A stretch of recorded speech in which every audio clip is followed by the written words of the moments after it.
দেখেন এরা কত উন্নত প্রযুক্তি ইউজ করছে। এটা কিন্তু সিলিকন, এর ভেতর থেকে ইয়াবা উদ্ধার করেছে আমাদের ঢাকা জেলাতে। এই যে এটা বাইরে থেকে আপনারা বুঝতে পারবেন এর ভেতরে কি আছে, এবং যে সিলিকন থাকার কারণে সহজে বোঝা যায় না। আমরা গোপন তথ্যের ভিত্তিতে এর ভেতর থেকে আমরা ইয়াবা উদ্ধার করেছি।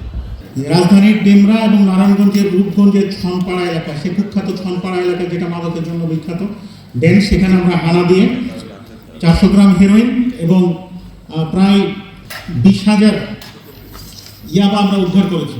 এখানে হেরোইন উদ্ধার করেছি আমরা 400 গ্রাম, ইয়াবা 20,500, নগদ টাকা 50,000 এবং 2টি মোবাইল ফোন সহ আমরা আসামি গ্রেপ্তার করেছি।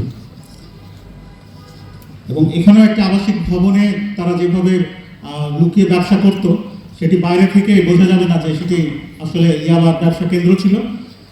ঢাকা মেট্রো উত্তরের যে টিম আমাদের মাঠে কাজ করছিলেন, ওনারা প্রথমে একটা ক্লু পান এবং সেই ক্লুর ভিত্তিতে ওনারা সেই হেরোইন সম্রাজ্ঞী হোসনে আরা বেগমকে গ্রেপ্তার করেন।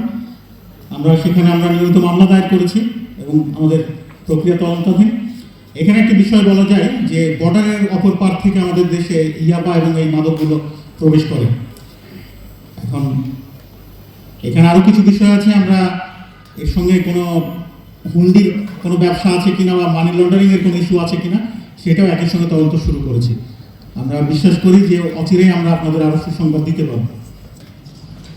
এরপর আমাদের ঢাকা জেলার যে টিম রয়েছে, আমাদের ঢাকা জেলা টিম, এখানে ঢাকা ডিস্ট্রিক্ট ওনারা ঢাকার কেরানীগঞ্জ উপজেলা থেকে একটি কুরিয়ার সার্ভিসের অফিস থেকে 12,000 পিস ইয়াবা ট্যাবলেট উদ্ধার করেছেন।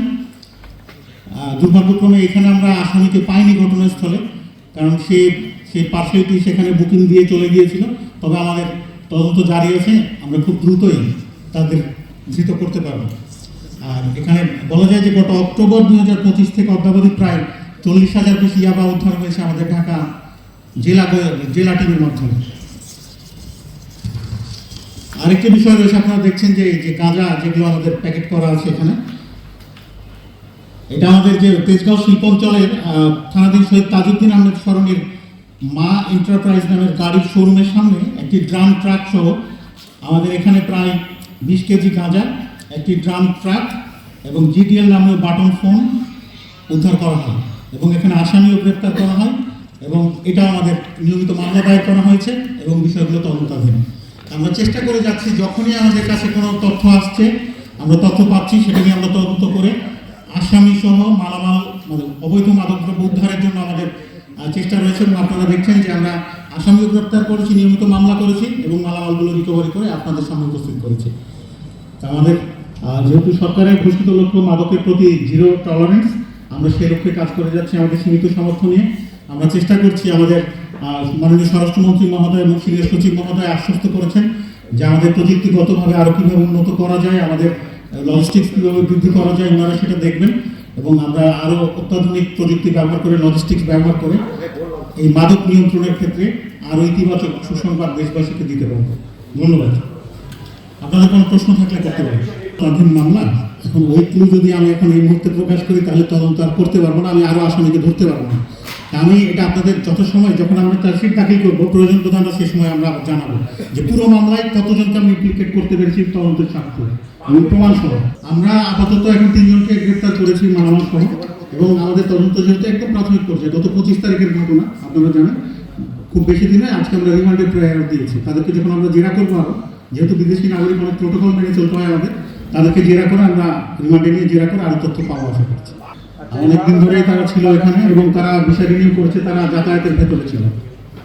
আপনি একটা প্রশ্ন করেছিলেন যে বাংলাদেশের যে বিষয়গুলো, এখন অবশ্যই ব্যাকওয়ার্ড লিঙ্কেজ তো থাকে।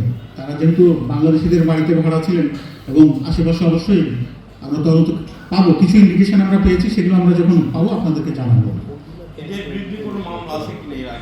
না, এর আগে কোনো মামলা আমাদের দেশে ছিল না, আমরা পাইনি।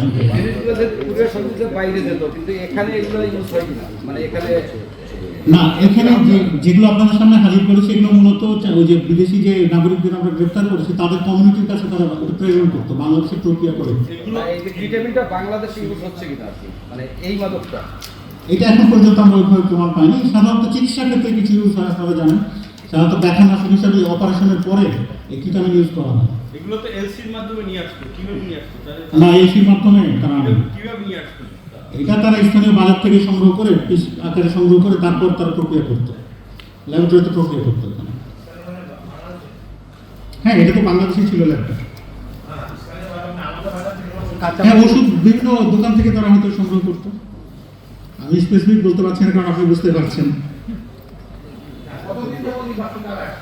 আমরা এটা যেটা দেখলাম বছর খানেকের মতো, ওইটা আমরা তদন্ত করছি। তাদের যে ক্রিপ্টোকারেন্সির যে ওয়ালেটটা দেখালাম আমরা, সেখানে আমরা তদন্ত করছি।